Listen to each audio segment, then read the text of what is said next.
Lei nº 4.717, de 29 de junho de 1965. Regula a ação popular. Artigo 1º. Qualquer cidadão será parte legítima para pleitear a anulação ou a declaração de nulidade de atos lesivos ao patrimônio da União, do Distrito Federal, dos Estados, dos municípios, de entidades autárquicas, de sociedades de economia mista, Constituição, artigo 141, parágrafo 38, de sociedades mútuas de seguro nas quais a União represente os segurados ausentes, de empresas públicas, de serviços sociais autônomos, de instituições ou fundações para cuja criação ou custeio o Tesouro Público haja concorrido ou concorra com mais de 50% do patrimônio ou da receita ânua, de empresas incorporadas ao patrimônio da União, do Distrito Federal, dos Estados e dos municípios, e de quaisquer pessoas jurídicas ou entidades subvencionadas pelos cofres públicos. Parágrafo 1º. Consideram-se patrimônio público para os fins referidos neste artigo, os bens e direitos de valor econômico, artístico, estético, histórico ou turístico. Parágrafo 2º. Em se tratando de instituições ou fundações, para cuja criação ou custeio o Tesouro Público concorra com menos de 50% do patrimônio ou da receita ânua, bem como de pessoas jurídicas ou entidades subvencionadas, as consequências patrimoniais da invalidez dos atos lesivos terão por limite a repercussão deles sobre a contribuição dos cofres públicos. Parágrafo 3º. A prova da cidadania, para ingresso em juízo, será feita com título eleitoral, ou com documento que a ele corresponda. Parágrafo 4º. Para instruir a inicial, o cidadão poderá requerer às entidades, a que se refere este artigo, as certidões e informações que julgar necessárias, bastando para isso indicar a finalidade das mesmas. Parágrafo 5º. As certidões e informações, a que se refere o parágrafo anterior, deverão ser fornecidas dentro de 15 dias da entrega, sob recibo, dos respectivos requerimentos, e só poderão ser utilizadas para a instrução de ação popular. Parágrafo 6º.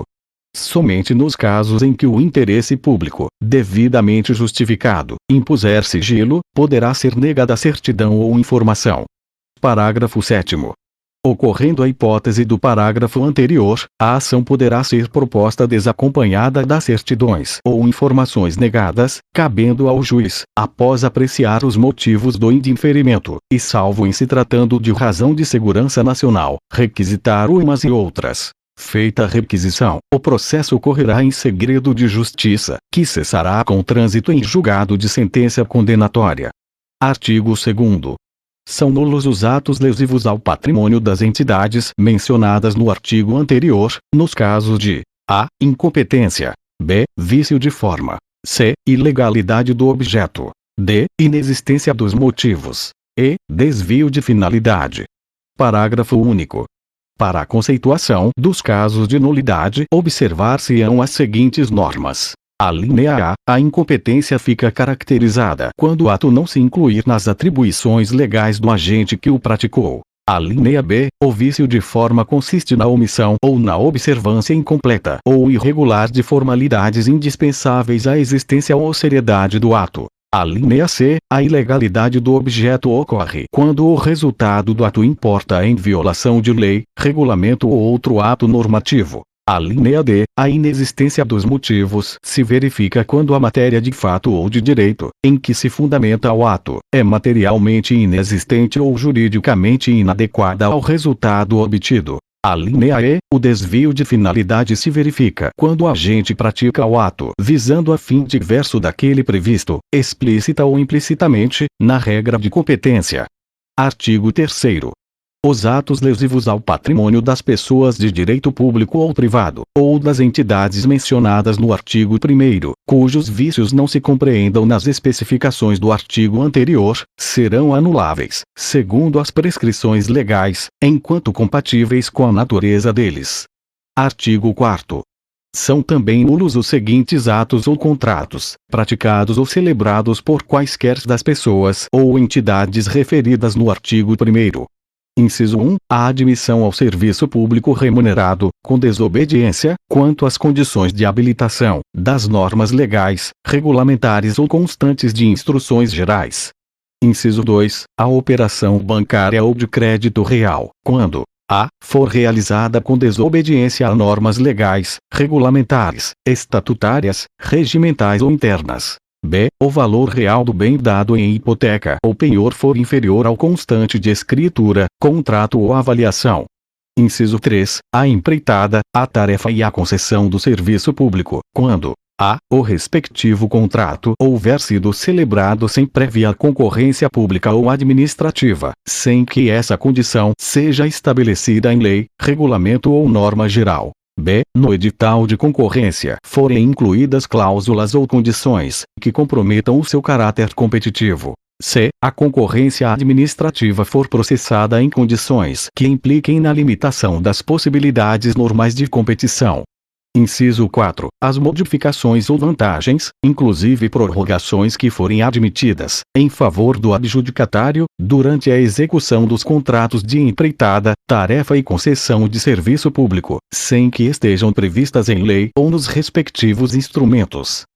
Inciso 5. A compra e venda de bens móveis ou imóveis, nos casos em que não cabível concorrência pública ou administrativa, quando a. for realizada com desobediência a normas legais, regulamentares, ou constantes de instruções gerais. B. O preço de compra dos bens for superior ao corrente no mercado, na época da operação. C. O preço de venda dos bens for inferior ao corrente no mercado, na época da operação.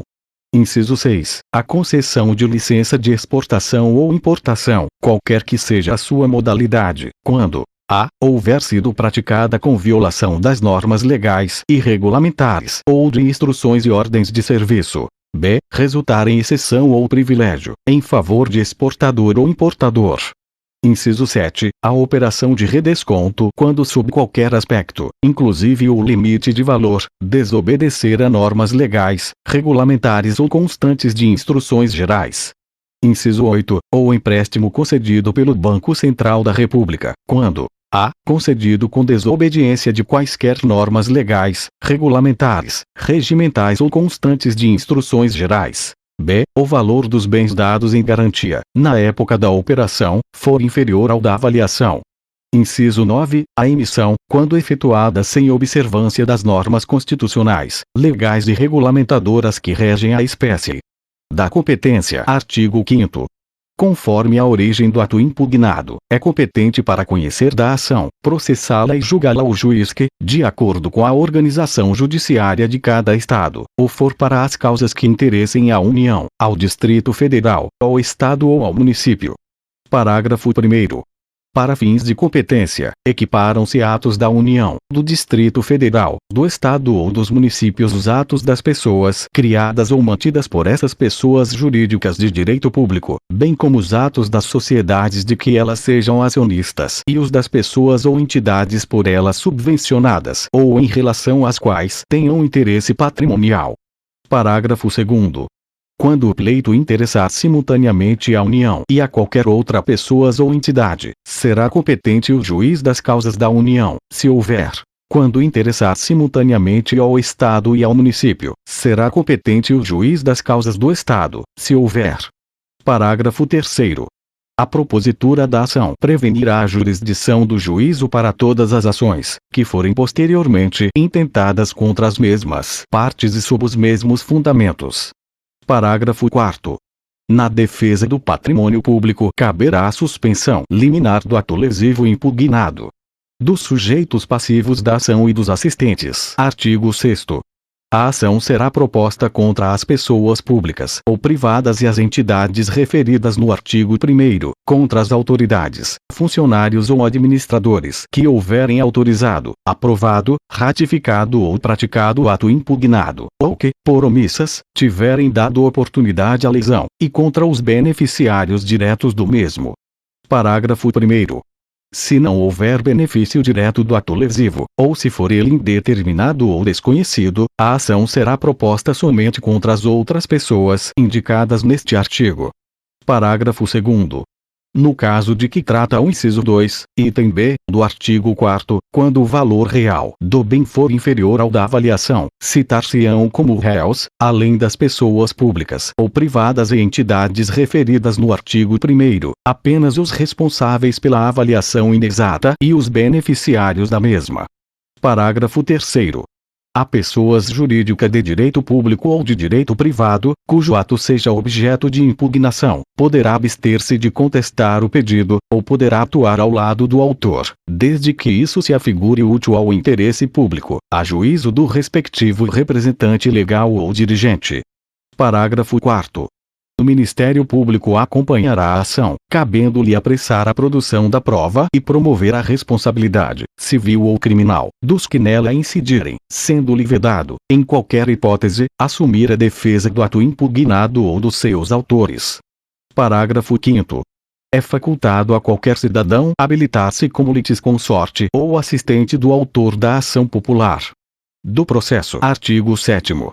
A ação obedecerá ao procedimento ordinário, previsto no Código de Processo Civil, observadas as seguintes normas modificativas. Inciso 1. Ao despachar a inicial, o juiz ordenará: a. Além da citação dos réus, a intimação do representante do Ministério Público. B. A requisição, às entidades indicadas na petição inicial, dos documentos que tiverem sido referidos pelo autor. Artigo 1º, parágrafo 6º, bem como a de outros que se lhe afigurem necessários ao esclarecimento dos fatos, ficando prazos de 15 a 30 dias para o atendimento. Parágrafo 1º. O representante do Ministério Público providenciará para que as requisições, a que se refere o inciso anterior, sejam atendidas dentro dos prazos fixados pelo juiz. Parágrafo 2º. Se os documentos e informações não puderem ser oferecidos nos prazos assinalados, o juiz poderá autorizar prorrogação dos mesmos, por prazo razoável. Inciso 2. Quando o autor o preferir, a citação dos beneficiários far-se-á por edital com o prazo de 30 dias, afixado na sede do juízo e publicado 3 vezes no Jornal Oficial do Distrito Federal, ou da capital do estado ou território em que seja ajuizada a ação. A publicação será gratuita e deverá iniciar-se no máximo 3 dias após a entrega, na repartição competente, sob protocolo, de uma via autenticada do mandado. Inciso 3. Qualquer pessoa, beneficiada ou responsável pelo ato impugnado, cuja existência ou identidade se torne conhecida no curso do processo e antes de proferida a sentença final de primeira instância, deverá ser citada para a integração do contraditório, sendo-lhe restituído prazo para contestação e produção de provas, salvo, quanto a beneficiário, se a citação se houver feito na forma do inciso anterior. Inciso 4. O prazo de contestação é de 20 dias, prorrogáveis por mais 20, a requerimento do interessado, se particularmente difícil a produção de prova documental, e será comum a todos os interessados, correndo da entrega em cartório do mandado cumprido, ou, quando for o caso, do decurso do prazo assinado em edital. Inciso 5. Caso não requerida, até o despacho saneador, a produção de prova testemunhal ou pericial, o juiz ordenará vista às partes por 10 dias, para alegações, sendo-lhe os autos conclusos, para a sentença, 48 horas após a expiração desse prazo. Havendo requerimento de prova, o processo tomará o rito ordinário. Inciso 6. A sentença, quando não prolatada em audiência de instrução e julgamento, deverá ser proferida dentro de 15 dias do recebimento dos autos pelo juiz. Parágrafo único. O proferimento da sentença além do prazo estabelecido privará o juiz da inclusão em lista de merecimento para promoção, durante 2 anos, e acarretará a perda, para efeito de promoção por antiguidade, de tantos dias quantos forem os do retardamento, salvo motivo justo, declinado nos autos e comprovado perante o órgão disciplinar competente. Artigo 8º. Ficará sujeita à pena de desobediência, salvo motivo justo devidamente comprovado, a autoridade, o administrador ou dirigente, quis deixar de fornecer, no prazo fixado no artigo 1º, parágrafo 5º, ou naquele que tiver sido estipulado pelo juiz. Artigo 7º, inciso 1, letra B, informações de certidão ou fotocópia de documento necessários à instrução da causa. Parágrafo único. O prazo contar-se-á do dia em que entregue, sob recibo, o requerimento do interessado ou o ofício de requisição. Artigo 1º, parágrafo 5º, e artigo 7º, inciso I, letra B. Artigo 9º.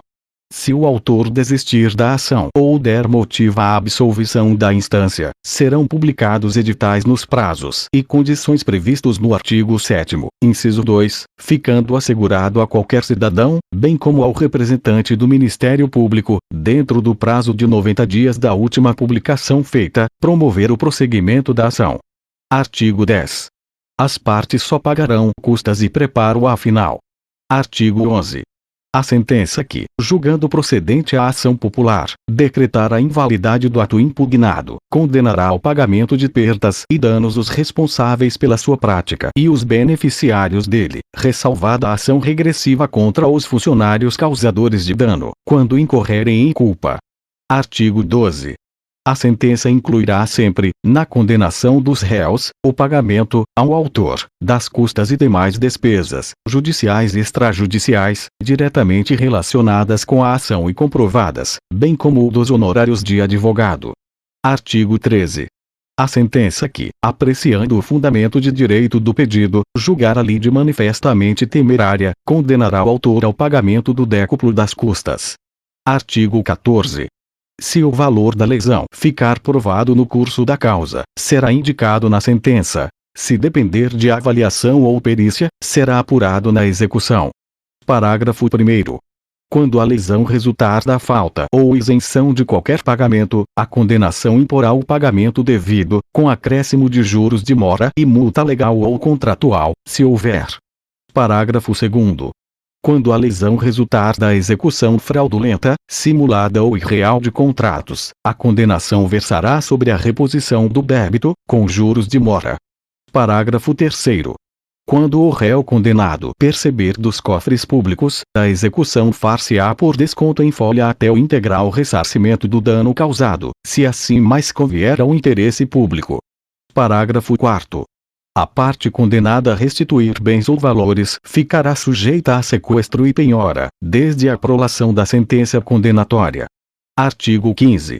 Se, no curso da ação, ficar provada a infringência da lei penal ou a prática de falta disciplinar a que a lei comine a pena de demissão ou a de rescisão de contrato de trabalho, o juiz, ex officio, determinará a remessa de cópia autenticada das peças necessárias às autoridades ou aos administradores a quem competir aplicar a sanção.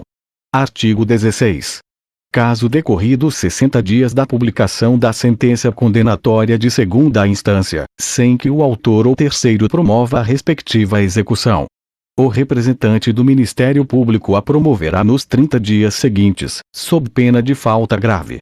Artigo 17. É sempre permitida às pessoas ou entidades referidas no artigo 1º, ainda que hajam contestado a ação, promover, em qualquer tempo, e no que as beneficiar a execução da sentença contra os demais réus. Artigo 18. A sentença terá eficácia de coisa julgada oponível erga omnes, exceto no caso de haver sido a ação julgada improcedente por deficiência de prova. Neste caso, qualquer cidadão poderá intentar outra ação com idêntico fundamento, valendo-se de nova prova. Artigo 19. A sentença que concluir pela carência ou pela improcedência da ação está sujeita ao duplo grau de jurisdição, não produzindo efeito senão depois de confirmada pelo tribunal. Da que julgar a ação procedente caberá apelação, com efeito suspensivo. Parágrafo 1º. Das decisões interlocutorias cabe agravo de instrumento. Parágrafo 2º. Das sentenças e decisões proferidas contra o autor da ação e suscetíveis de recurso, poderá recorrer qualquer cidadão e também o Ministério Público. Disposições Gerais. Artigo 20. Para os fins desta lei, consideram-se entidades autárquicas: a. O serviço estatal descentralizado com personalidade jurídica, custeado mediante orçamento próprio, independente do orçamento geral. B. As pessoas jurídicas especialmente instituídas por lei, para a execução de serviços de interesse público ou social, custeados por tributos de qualquer natureza ou por outros recursos orundos do Tesouro Público. C. As entidades de direito público ou privado a que a lei tiver atribuído competência para receber e aplicar contribuições para fiscais. Artigo 21. A ação prevista nesta lei prescreve em 5 anos. Artigo 22. Aplicam-se à ação popular as regras do Código de Processo Civil, naquilo em que não contrariem os dispositivos desta lei, nem a natureza específica da ação. Brasília, 29 de junho de 1965. 144º da Independência e 77º da República. Este texto não substitui o publicado no Diário Oficial da União de 5 de julho de 1965 e republicado em 8 de abril de 1974.